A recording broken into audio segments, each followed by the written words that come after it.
Jeffrey Sachs, Estados Unidos. Profesor titular de Desarrollo Sostenible de la Universidad de Columbia. Economía global en tiempos de COVID-19. I want to thank the Cámara de Comercio de Barranquilla for hosting the Caribe Bees Forum 2020, also for including me, and to say that I hope that today's event will generate many continuing discussions and brainstorming, because the issue that you have taken up today, transformación, is really the central issue for our time. We know we can't continue. Sabemos que no podemos continuar teniendo economías como han operado en el pasado, y hemos llegado a una crisis, hemos alcanzado una crisis social, también ambiental, de trabajos, hay mucho desempleo y necesitamos una transformación. Tenemos que cambiar la forma en que nuestras economías funcionan. Y hay un debate muy profundo sobre cómo cambiar. Y vamos a estar haciendo lluvias de ideas sobre ese tema por muchos años en el futuro. Y en mi país, en Estados Unidos, podrán ver qué tan profunda es la división. Y lo podrán ver por las elecciones de anoche. Yo he estado despierto prácticamente toda la noche viendo los resultados de la elección con muchos nervios, pero es un tipo de elección que es el futuro versus el pasado. Y en este caso, Donald Trump refleja el pasado y él quiere continuar con la economía antigua, justo como lo ha hecho hasta el momento. Quiere continuar teniendo los mismos sistemas de energía antiguos basados en petróleo o carbón, o sea, combustibles fósiles. Y él está en contra de la ciencia y de la tecnología. Y es un hombre del pasado, en pocas palabras. Aún así hay mucha atracción de poder aferrarse al pasado en vez de tener esta transformación hacia el futuro. Entonces, mientras hablamos, espero que por una margen muy pequeña Joe Biden pueda convertirse en el presidente, porque creo que esto va a ser un voto para el futuro, para la transformación de Estados Unidos, de su economía, de su sociedad. Y creo que si él es presidente, esto va a ser bueno para todo el continente americano, para Colombia, para Barranquilla, va a ser bueno para nuestro futuro, para la dirección que tenemos que tomar para el futuro. ¿Y cuál es el problema más importante que estamos encarando en este momento? El reto es que estamos muy cerca de llegar a unos problemas ambientales terribles y también sociales. Y voy a explicar esos dos puntos. Obviamente, este es el año del COVID-19 y hemos encarado una pandemia, una enfermedad que ha sido devastadora. Nuestros gobiernos no han sido muy buenos al controlar este virus. Y los países asiáticos como China, Japón, Corea le han dado un mejor manejo al controlar la pandemia, mucho mejor que lo hemos hecho nosotros en el occidente. Y tendríamos que aprender algunas lecciones sobre eso, porque nuestro gobierno ha sido muy malo. Y en Estados Unidos ha sido absolutamente terrible. Y hemos tenido 230,000 muertes. Pero este brote, el brote de esta enfermedad es el tipo de crisis ambiental a que me refiero, porque es el resultado de un medio ambiente que está desestabilizado y que está generando nuevas enfermedades. Y es la misma razón por la cual hemos tenido más dengue, que hemos tenido más Zika. Y es la razón por la cual hemos tenido otras nuevas enfermedades como el Ébola, como el SARS, como el síndrome respiratorio del Medio Oriente, porque la desestabilización que hemos tenido ha llevado al nacimiento de nuevas enfermedades que son transferidas de animales a humanos. Pero las crisis ambientales obviamente son inclusive mayores que las crisis de las enfermedades, porque estamos experimentando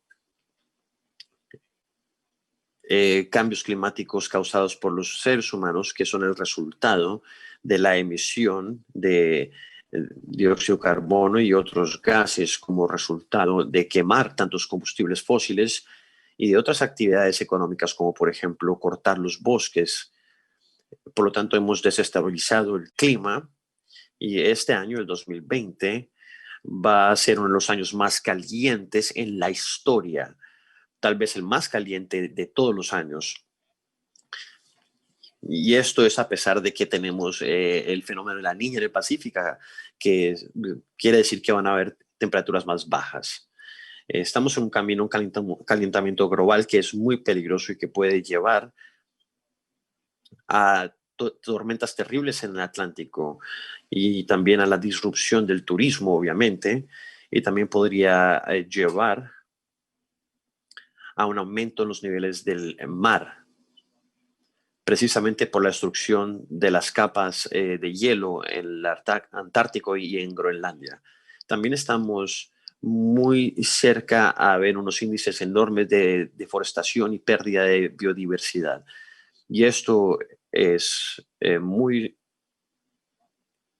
es algo que afecta mucho la selva tropical del Amazonas y otras selvas tropicales de la región del Atlántico en Sudamérica. En los incendios forestales, donde se pierde mucha vegetación, han sucedido porque se ha secado el Amazonas y porque hay mucha deforestación en el Amazonas. Y esto lo hacen precisamente para construir infraestructura, para hacer carreteras, para buscar petróleo, para generar energía hidroeléctrica. Y todo esto está haciéndose a una escala masiva. Y otro problema ambiental que tenemos es la crisis de la polución que estamos experimentando en este momento.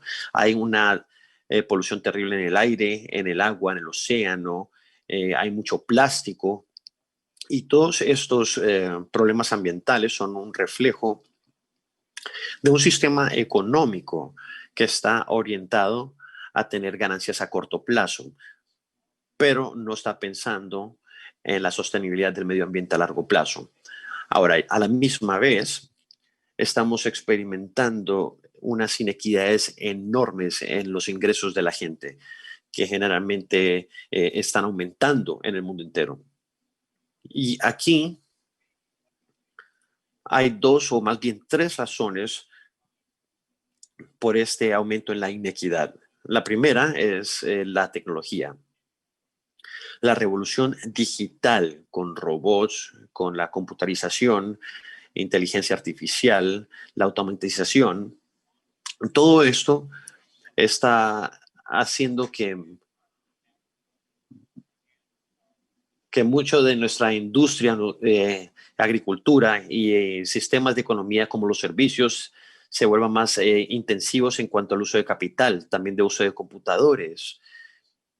Y hay muchos menos trabajos, excepto para los trabajadores que tienen habilidades especiales. Por lo tanto, el resultado es que los trabajadores que no tienen estas habilidades especiales no pueden encontrar un trabajo decente y la inequidad simplemente va a aumentar debido a esto. Un segundo factor es que la producción de habilidades en la sociedad también es altamente inequitativa. En tu país y en mi país, los niños que vienen de familias ricas reciben buena educación y van a la universidad.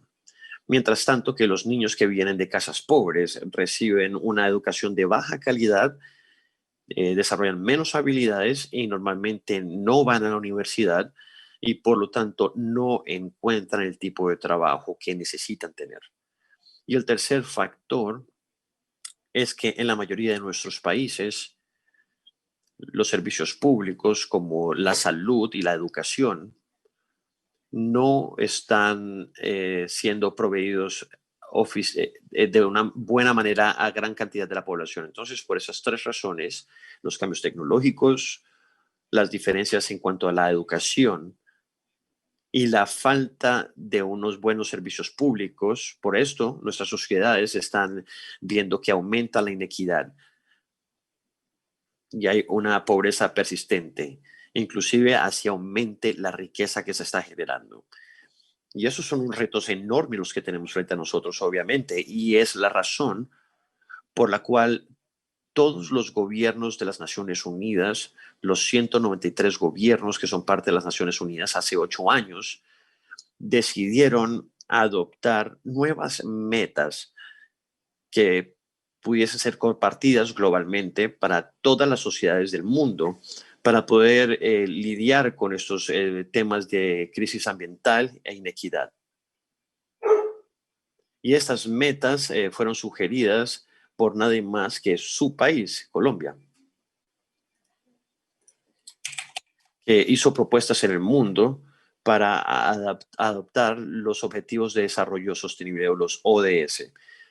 Y esas metas, esas 17 metas u objetivos de desarrollo sostenible fueron adoptados en el año 2015 para poder hacer una ruta para el futuro. Y esos 17 ODS u Objetivos de Desarrollo Sostenible también están combinados con los acuerdos de París en el 2015 para cambiar a una energía renovable en vez de utilizar combustibles fósiles para poder tener una seguridad ambiental. Y ese es el marco de trabajo que tenemos que tener. Tenemos que cambiar de una economía donde hay muchas inequidades y donde hay problemas ambientales a una economía que es inclusiva socialmente y también sostenible a nivel ambiental. Los Objetivos de Desarrollo Sostenible nos dan la guía para poder cumplir con esta transformación. Y por eso es que estamos en una era de transformación, porque necesitamos cambiar el curso de las cosas. Y no podemos continuar con la economía de Trump, donde se le reducen los impuestos a los ricos, donde se utilizan los combustibles fósiles. Esto podría generar algún tipo de ingreso o de riqueza, pero no va a tener una sociedad justa ni una sociedad que tenga sostenibilidad ambiental. Y sin eso simplemente vamos a vivir en modo de crisis, como lo estamos haciendo en este momento. Crisis por enfermedades, por el cambio climático, por inequidad, una crisis de inestabilidad. Entonces, en esta era de inestabilidad, estamos en una era de inestabilidad y tenemos que alejarnos de este modelo. Y voy a hacer un resumen rápidamente. Yo creo que Barranquilla y mi ciudad, Nueva York, todos nosotros tenemos que hacer 6 transformaciones básicas para poder lograr un desarrollo sostenible. Son 6 transformaciones básicas las que debemos hacer. La primera es la salud para todo el mundo. Y necesitamos sistemas de salud más que nunca, primero para detener esta pandemia y ayudar a la gente a que sea vacunada cuando esté lista la vacuna y para tener acceso a un cuidado de salud básico. Y yo estaría muy contento de discutir con este tema con la Cámara de Comercio a un más largo plazo, porque generar un buen sistema de salud para Barranquilla que sea adecuado para toda la población y también para Colombia es de suma importancia y se tiene que hacer mucho trabajo para lograr esto. Aunque ha progresado mucho esto, la pandemia nos ha demostrado que aún existen brechas muy importantes. Y la segunda transformación fundamental es la educación de calidad. Yo creo que no hay nada más esencial que tener una educación de calidad y poder ofrecérsela a los jóvenes. Pero infortunadamente cuando vemos los resultados de las pruebas de los estudiantes en Colombia, no vemos un buen desempeño. Vemos que hay un desempeño muy inequitativo entre las partes privilegiadas de la sociedad y las partes pobres de la sociedad. Y en general Colombia tiene una posición muy baja en la escala internacional cuando se hace la comparación sistemática de todo el mundo. Los países que tienen un ranking alto en cuanto a educación de calidad a nivel de bachillerato, digamos desde los 15 años en adelante, serían China, Taiwán, Corea, Japón, Singapur, Hong Kong. Y estamos hablando de los países asiáticos del este de Asia. Y yo creo que tenemos que aprender mucho de esos países sobre cómo tener una educación de alta calidad con mucho rigor para que nuestra gente joven obtenga las habilidades que necesitan para poder mantenerse adelante de la automatización, para poder participar en la economía digital y para no quedar rezagados y sin trabajo y en pobreza. La transformación número 2, como dije, sería la educación de calidad. La número 3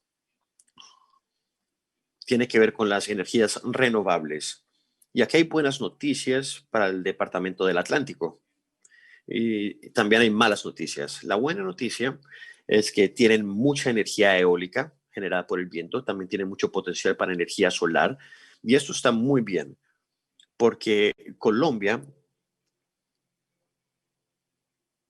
podría tener un sistema de energía 100% renovable basado en energía eólica, solar, hídrica. Y deberían de moverse en esa dirección. De hecho, en todo el mundo, no solamente en Estados Unidos, sino también China, Japón, Corea, Europa, todos están comprometiéndose a saltar a un modelo de cero emisiones, como Nueva York también, California y muchos otros países alrededor del mundo están tomando esta iniciativa. Y Colombia tiene los recursos para poder hacer este salto y su departamento tiene muchos recursos para energía eólica. Y el costo de la energía eólica en alta mar se ha reducido radicalmente.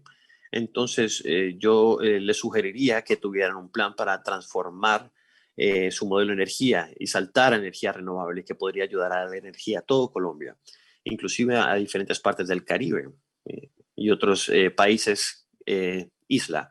Y esa sería la tercera transformación, es pasar a un modelo de energía verde, seguro, sostenible. La cuarta transformación que se necesita es para tener un uso de tierra sostenible. Y aquí obviamente Colombia es un excelente país porque tienen todos los ecosistemas imaginables. Tienen el océano Atlántico, el océano Pacífico, la sierra, tienen selva. Sí, su país es un país magnífico y hermoso y tiene mucha diversidad en cuanto a ecosistemas y como resultado tienen productos agroindustriales increíbles como por ejemplo el mejor café del mundo, pero tiene que ser protegido. Y yo les sugiero que le pongan mucho cuidado a la cuenca del Amazonas, que está siendo destruida en este momento. Y con vecinos tan irresponsables como Brasil, infortunadamente, que no están cuidando ni protegiendo este ecosistema tan invaluable. Y la quinta transformación es tener un ambiente urbano sostenible. Nuestras ciudades están cambiando dramáticamente como resultado de la energía limpia, del comercio electrónico o e-commerce, de los vehículos automatizados, vehículos eléctricos. Todo el paisaje urbano está cambiando. La gente va a trabajar más en línea desde sus casas y las ciudades están listas para esto. Creemos que podemos hacer que las ciudades sean más sostenibles, con aire más limpio, con mejor transporte, mejores servicios.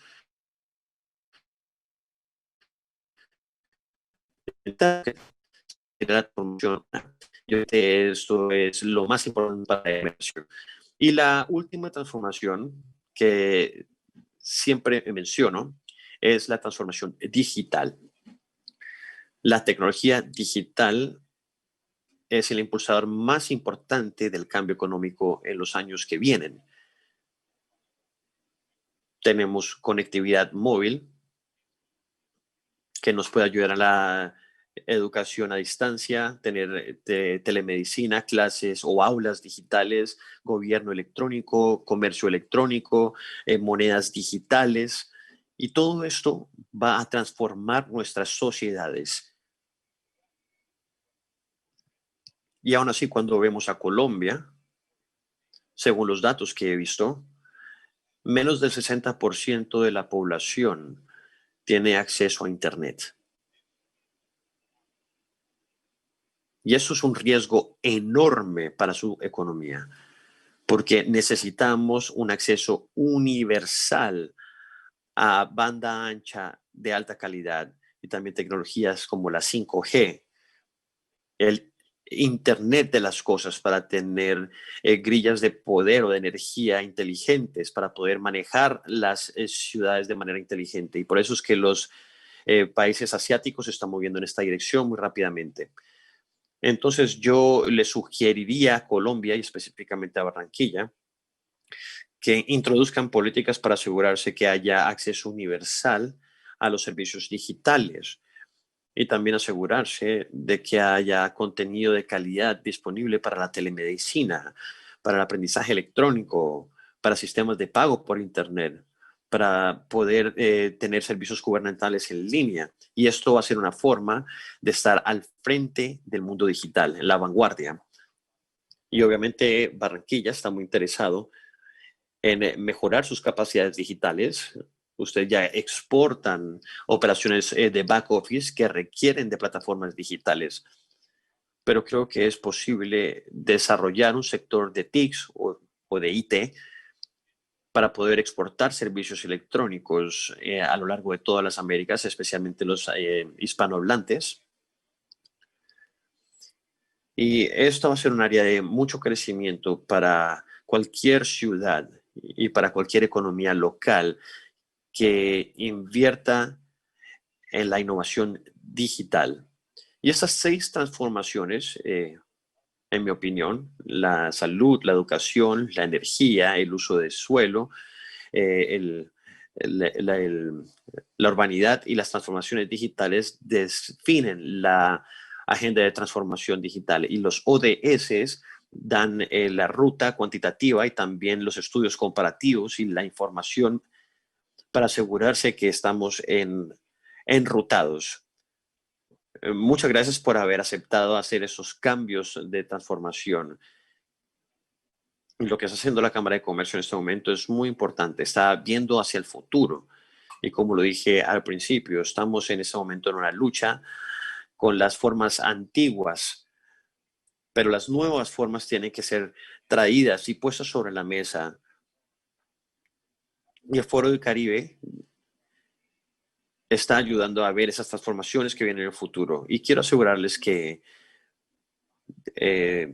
como consejero de las Naciones Unidas y del presidente de las Naciones Unidas,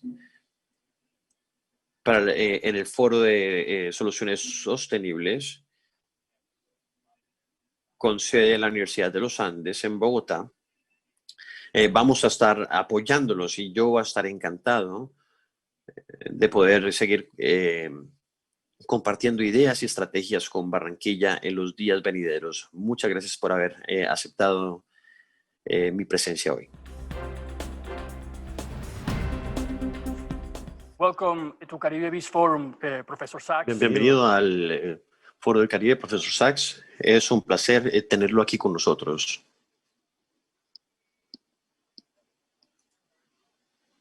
Ya hemos escuchado sobre las 6 transformaciones fundamentales que son necesitadas para nuestro mundo, para nuestro país y para tener un desarrollo sostenible. Pero me gustaría comenzar primero con un análisis de la economía mundial. ¿Y cuál cree usted que es el futuro de la economía mundial dentro de este contexto del COVID, esta era del COVID? ¿Cómo cree que se va a evolucionar la economía en Estados Unidos, por ejemplo? Sabemos que ha habido un aumento, una mejora en la economía. Se le ha dado mucha liquidez y se ha hecho mucho gasto gubernamental. Pero ¿qué está pasando en Europa y en otras partes del mundo? Hay una burbuja financiera. ¿Cuál cree usted que es el futuro de la situación económica del mundo? Qué pena con ustedes. Es el peor error que podemos cometer en nuestra era digital. Hablar sin micrófono. Qué pena con ustedes. He estado diciendo que el futuro de la economía mundial a corto plazo depende mucho de controlar la pandemia. En Asia, en el este de Asia, la pandemia ha sido controlada y la economía está recuperándose en China, Corea, Japón, Australia, Nueva Zelanda y en la mayoría de los países del sur, del este de Asia. En Europa y en Estados Unidos y el resto del continente americano, la pandemia no está siendo controlada y la recuperación está muy débil y Europa está pasando a un segundo confinamiento. Estados Unidos está pasando por un periodo económico muy débil porque la pandemia sigue estando fuera de control. Y mucho va a depender en Estados Unidos sobre si Biden o Trump son elegidos. Y están en un margen muy cercano, están muy cercanos. Si Biden es el elegido, vamos a tener una recuperación más rápida porque vamos a tener un control más rápido de la pandemia. Otro factor que va a tomar mucha importancia dentro de 6 meses es el acceso a una vacuna efectiva. Si esta vacuna es desarrollada, entonces la capacidad de obtener esa vacuna e implementarla o implementar un programa de vacunación va a afectar también la recuperación a mediano plazo. No los próximos meses, sino más bien en los próximos años. Entonces, tenemos que estar preparados para una vacunación. Eso es de suma importancia porque tenemos la posibilidad de tener por lo menos una vacuna parcialmente efectiva en los próximos 6 meses. Lo complicado es que aún estamos en una economía que es determinada por el COVID-19 y no vamos a salir de esa crisis hasta que la pandemia esté mejor controlada. Después de eso, mucho depende de la política, pero si Biden se vuelve presidente y si Europa, China y Estados Unidos cooperan, vamos a poder pasar a una estrategia de inversión pública para una recuperación económica que gira en torno al desarrollo sostenible. Y esto va a ser muy importante. Si Trump sigue siendo el presidente, yo creo que el mundo va a ser mucho más volátil. Y es muy irónico para mí. En Estados Unidos se piensa que Trump es bueno para la economía, pero Biden es bueno para controlar la pandemia. Yo creo que esta es una visión muy ingenua y poco informada, porque no refleja un entendimiento profundo de la economía. Trump es muy, muy malo para la economía de aquí en el futuro. Entonces espero que él sea vencido cuando los votos sean contados en su totalidad el día de hoy. Hablemos un poco sobre lo que podría suceder en las elecciones de Estados Unidos. ¿Y qué pasará si Trump sigue 4 años más como presidente? ¿Qué crees que va a suceder con el proteccionismo en las guerras comerciales? Que obviamente en el caso de el poder, ¿qué piensas sobre dar seguridad y cuáles son las posibilidades para los países latinoamericanos, especialmente para Colombia?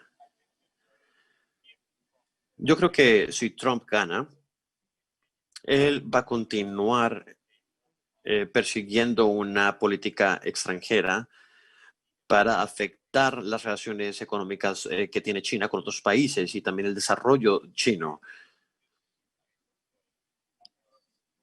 Porque ese es el tipo de política donde se piensa que Estados Unidos es el número 1. Y también tiene una visión en que el progreso chino va a afectar a Estados Unidos. Desde la perspectiva latinoamericana, China es un socio comercial sumamente importante. Colombia y el resto de los países latinoamericanos necesitan tener buenas relaciones con China. De hecho, también quieren que hayan inversiones chinas en Colombia, que inviertan en infraestructura, en industria, por ejemplo, en la industria farmacéutica. Y yo creo que China puede ayudar a tener un rol muy importante en financiar inversiones y también en tener inversión extranjera directa. Yo creo que el progreso de la China es bueno para el mundo, no es dañino.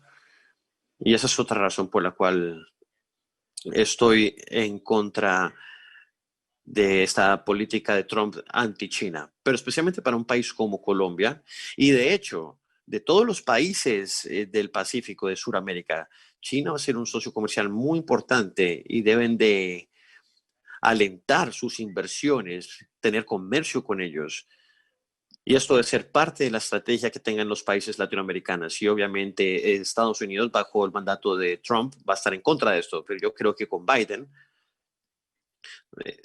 se va a poder continuar poniéndole presión a China, pero nada tan extremo como lo que sucede con la administración Trump. Mi opinión es que la recuperación económica en este momento depende de tener un ambiente de cooperación con las regiones más importantes, en donde ellas colaboren mutuamente. Y uno de los problemas para Sudamérica es que no hay una cooperación en la región. De hecho, hay mucha división, tanto así que la región no tiene ningún tipo de política extranjera unificada. Y esto va en detrimento a la economía también. Obviamente Brasil va solo, Venezuela también está trabajando solo, está sancionado. Algo que personalmente creo que es muy disruptivo y destructivo.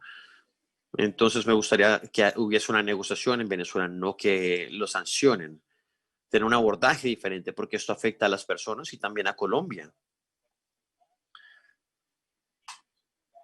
Pero en general está muy mal que Sudamérica no esté más unificada en cuanto a su política extranjera, porque esto le ayudaría mucho al tener negociaciones con China, con Estados Unidos y con Europa.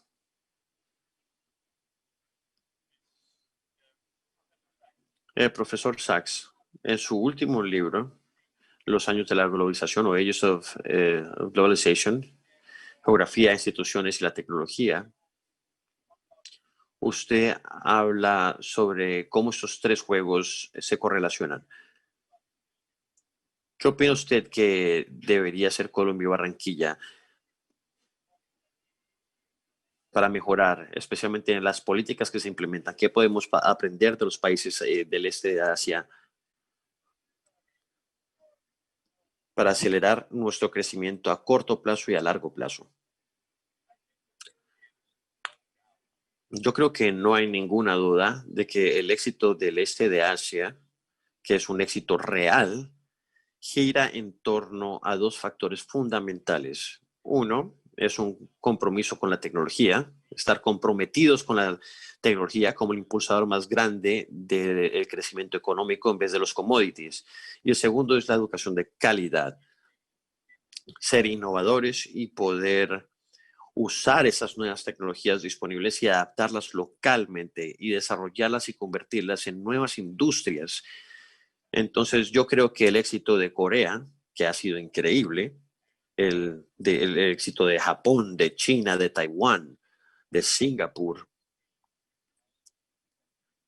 su éxito tiene que ver con la estrategia de tecnología y educación.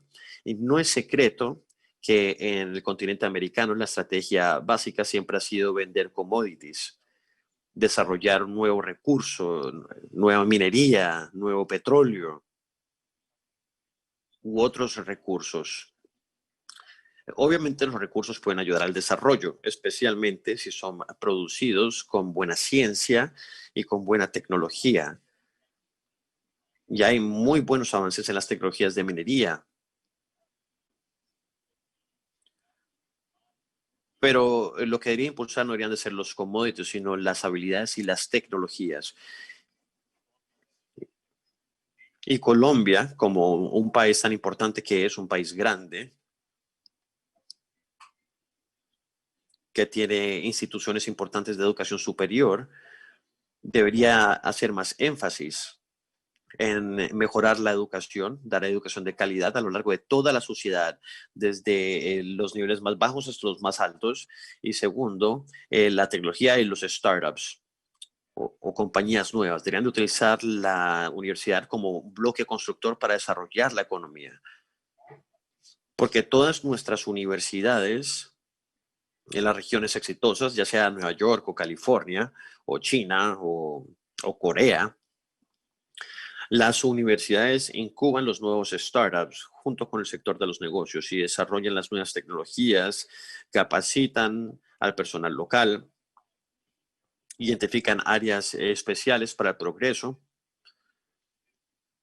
Y este complejo universitario se convierte en una forma para desarrollar la economía local. Y esa es la experiencia del este de Asia, porque esta región no tiene muchos recursos naturales, entonces sabían que tenían que exportar su capital humano, porque de lo contrario no podrían exportar commodities. Y esta es una lección que deberían de tomar las Américas. Tenemos que hacer mucho más en cuanto a la educación.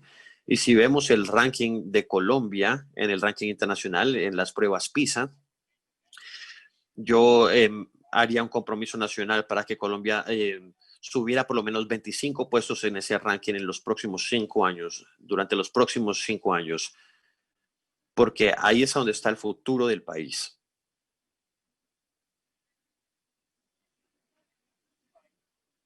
Y durante esta crisis económica, ¿qué le dirías a los líderes, a los políticos, a las personas que están con el poder sobre mantener las metas del desarrollo sostenible para el futuro? ¿Cuál sería tu sugerencia en cuanto a ese tema? Mi sugerencia es que este es el mapa de ruta más importante. Y para poder relacionarse con el gobierno de China, de Corea, de Japón, con la Unión Europea, y también con la administración de Biden, para poder relacionarse con ellos y no solamente decir que estamos comprometidos, trabajar con ustedes, trabajar mancomunadamente, porque esto va a traer inversiones, va a mejorar las habilidades, va a dar apoyo diplomático y todo eso va a ser sumamente importante. Pero no hay forma de luchar contra la historia, porque si Colombia continúa trabajando y desarrollándose en los sectores antiguos y viejos, anticuados, tal vez van a recibir mejor financiamiento, inversiones, pero no van a obtener beneficios a largo plazo. Entonces yo creo que este es el momento para en verdad hacer que el gobierno desarrolle una estrategia para los próximos 10 años y que se enfoque en las universidades y en las regiones locales para poder enfatizar la importancia de cada una región y que tengan sus propias estrategias como un esfuerzo nacional. Normalmente hablamos sobre los pros y contras entre el crecimiento económico y la reducción de la pobreza. En Latinoamérica hay un dicho que dice, primero crezcamos y después cuando hayamos crecido y estemos más grande, podemos pensar en redistribuir la riqueza. ¿Qué opinas sobre esto? Sí, esa es una idea que es básicamente, que está básicamente equivocada, porque la mejor forma de crecer es por medio de habilidades. Y esto significa que la forma más importante de crecer es invirtiendo en educación, en investigación, en innovación. Y esto mejora la equidad a nivel social y también mejora el desempeño económico. Y esa es la diferencia entre una economía basada en commodities versus una economía que se enfoca en el capital humano y en la innovación. La segunda opción involucra a todo el mundo porque el compromiso es asegurarse de que todos los niños puedan ser un agente de mejora económica al tener las habilidades necesarias. Y esa es la inversión más importante para poder impulsar la equidad. Muy interesante, profesor Sachs. Voy a leer algunas preguntas de nuestra audiencia y voy a comenzar con esta, que está relacionada a las exportaciones y el comercio. ¿Qué debería hacer un país como Colombia para convertirse en un exportador de bienes con alto valor agregado y que no dependa tanto de los commodities? Uno de los nuevos sectores en el mundo es la economía de servicios digitales en línea. Y es un sector bastante interesante. Obviamente, hay exportaciones con pocos experiencia en servicios. También hay de alta calidad que pueden ser exportados en el sector financiero o en aplicaciones digitales, al escribir código, en aplicaciones en línea. También hay tecnologías avanzadas con semiconductores y cosas por el estilo.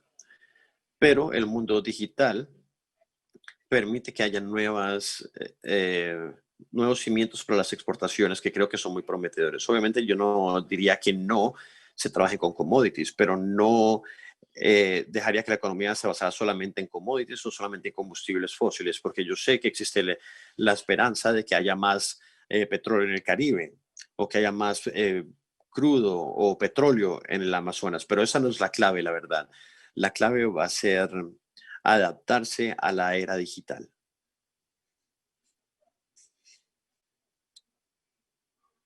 Hay una propuesta en Colombia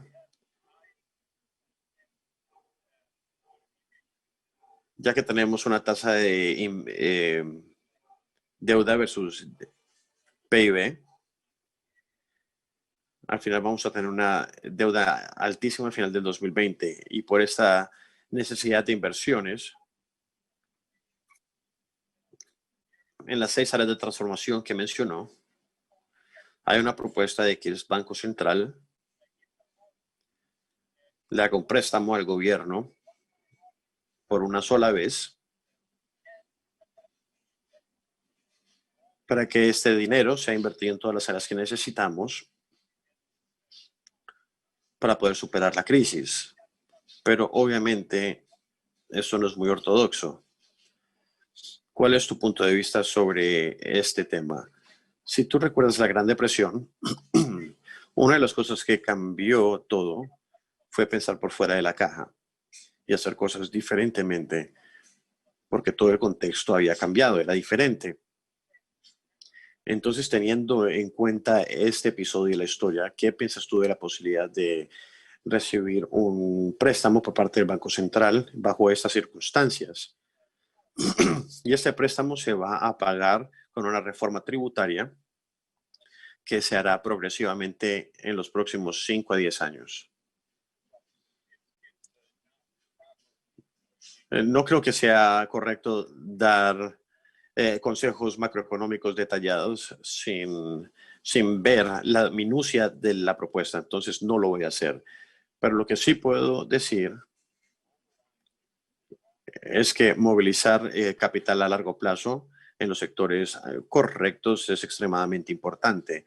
Y los sectores correctos incluyen la infraestructura, servicios públicos y capital privado. Por lo tanto, eso sería como un paquete. Y algunas de esas inversiones van a venir del sector público, otras van a venir del sector privado.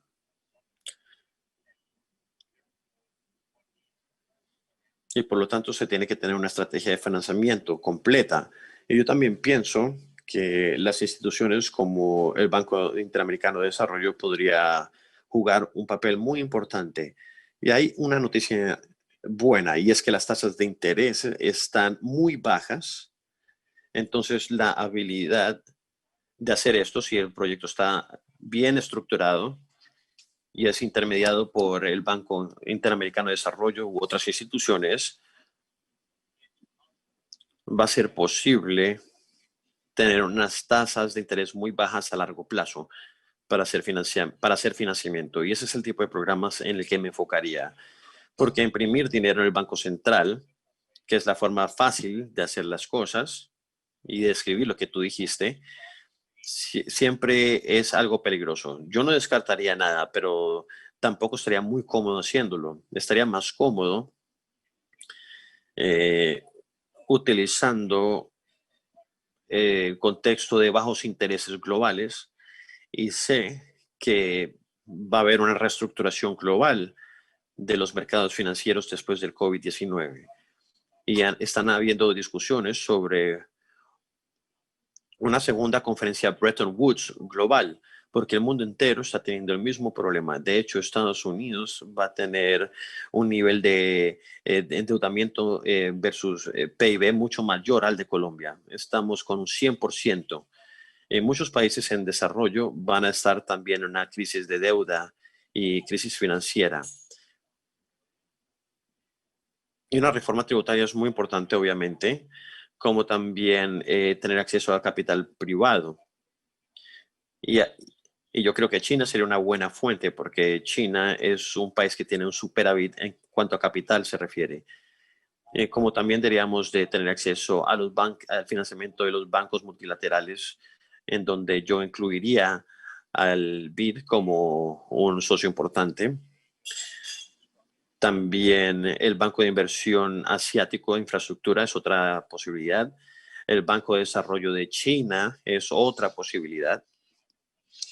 Pero yo buscaría una estrategia para poder atraer inversiones bien dirigidas, pero es importante no invertir en malos proyectos. Se requiere una buena estrategia que explique cómo el financiamiento va a lidiar con las tres áreas clave: el capital humano, la infraestructura y el capital de negocios, de una manera integrada. Sí, eso es muy interesante, pero tú mencionaste anteriormente que si Trump se queda en el poder, va a haber mucha volatilidad en los mercados. Y en este momento estamos viendo que hay tasas de interés muy bajas en el mundo, pero también estamos viendo que hay mucha liquidez, que hay muchas políticas monetarias que se están expandiendo, y también Estados Unidos está gastando mucho dinero y otros gobiernos también lo están haciendo.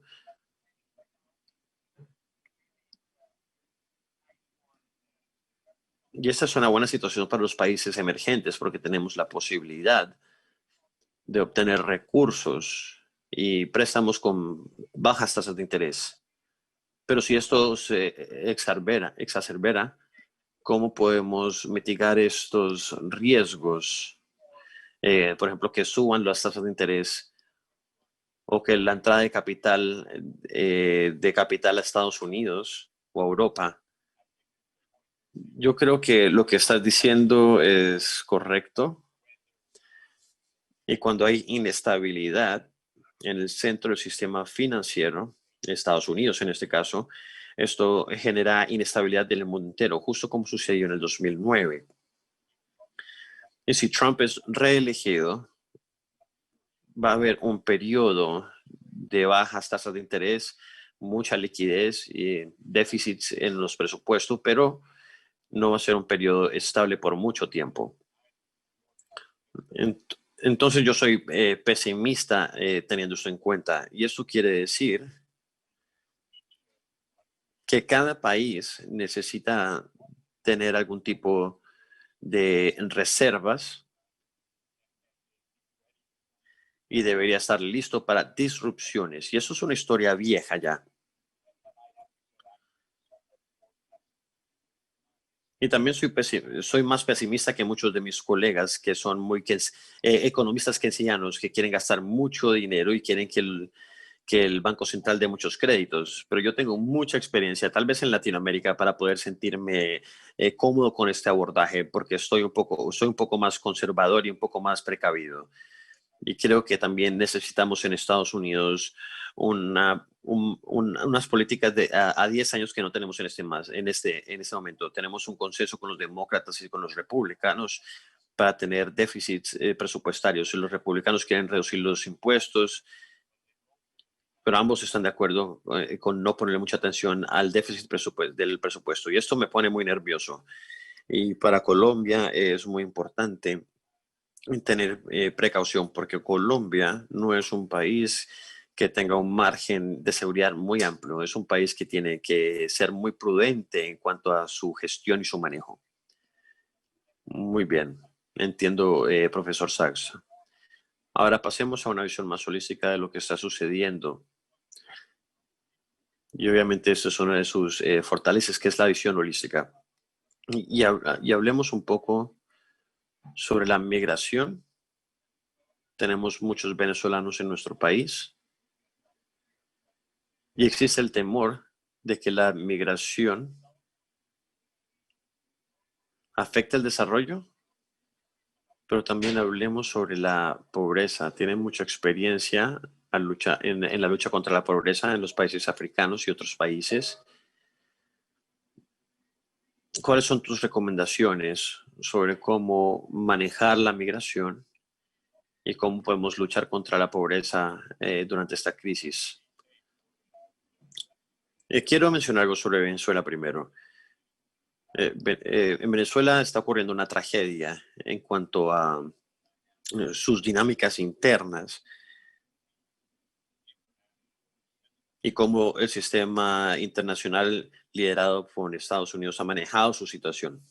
Venezuela, como todos lo sabemos, es un país rico que ha sido manejado terriblemente mal. Venezuela tal vez es el caso más latente de la maldición del crudo, porque con tanto crudo y tanto petróleo, Venezuela nunca pensó en el desarrollo a largo plazo, solamente pensaba en su crudo y su petróleo. Y entraba en crisis constantemente debido a esta forma de pensar, porque hay mucha corrupción, no hay visión a largo plazo. Es un país muy inequitativo. Y estaban gastando demasiado dinero que venía del crudo, pero no desarrollaban otros sectores de la economía. Y Venezuela ha sido una economía de solamente un sector, básicamente por los últimos 50 años. Cuando Hugo Chávez llegó al poder,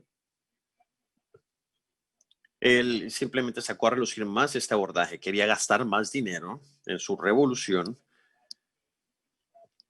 pero sin tener una estrategia de desarrollo real. Y cuando los precios del petróleo cayeron después del 2010, obviamente la situación se empeoró dramáticamente. Y cuando él murió y Maduro llegó al poder, Maduro fue inclusive menos competente y continuó con una senda inclusive peor en cuanto a su estrategia. Y después llegó Trump.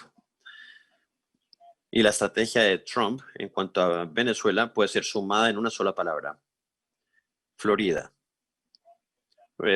Trump ha hecho todo lo posible para ganar los votos en Florida ayer.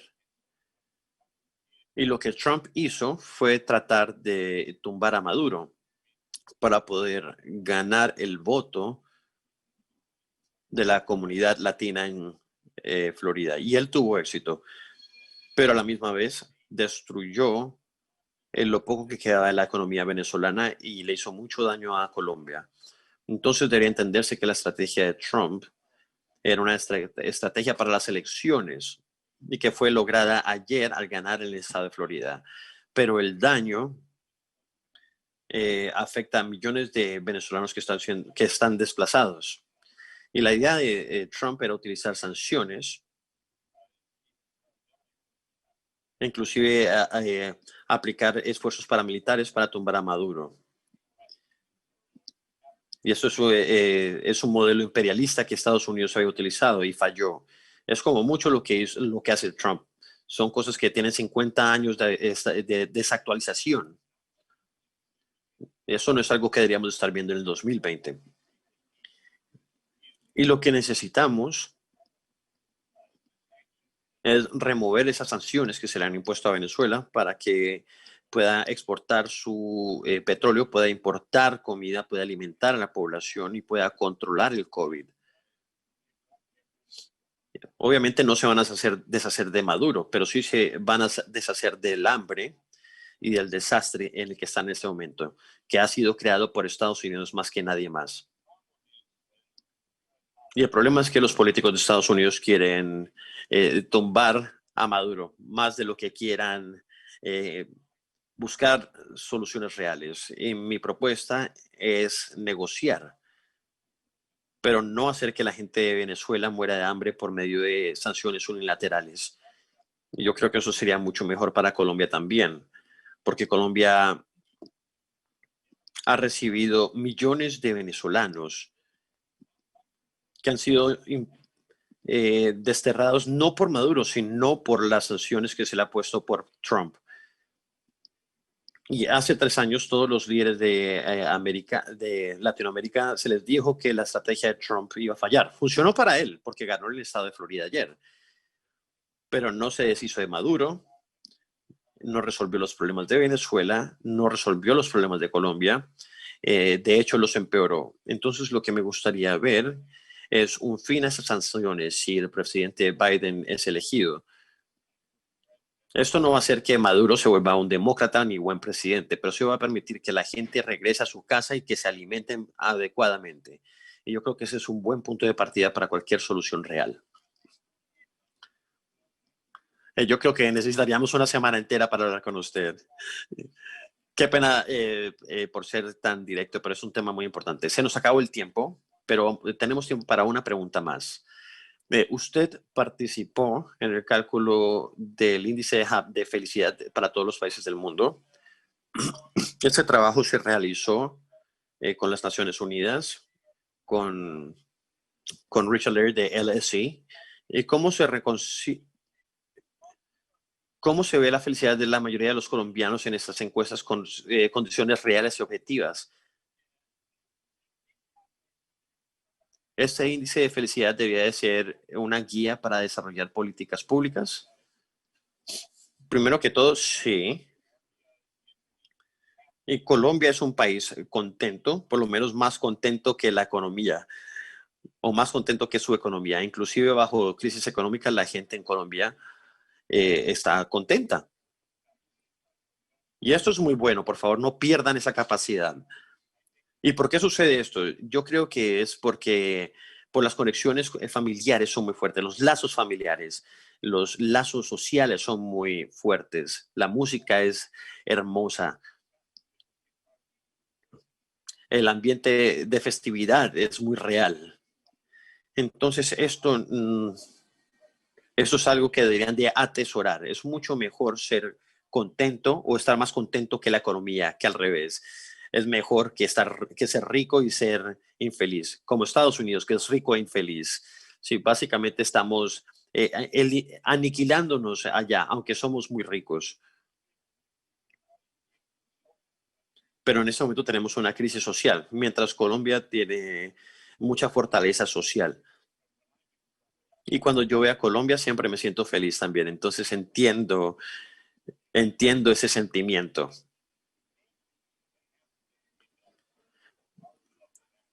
Pero hagan que el índice de la felicidad sea parte de la estrategia nacional. Y si eso sucede, Colombia podría llegar a un nivel más alto.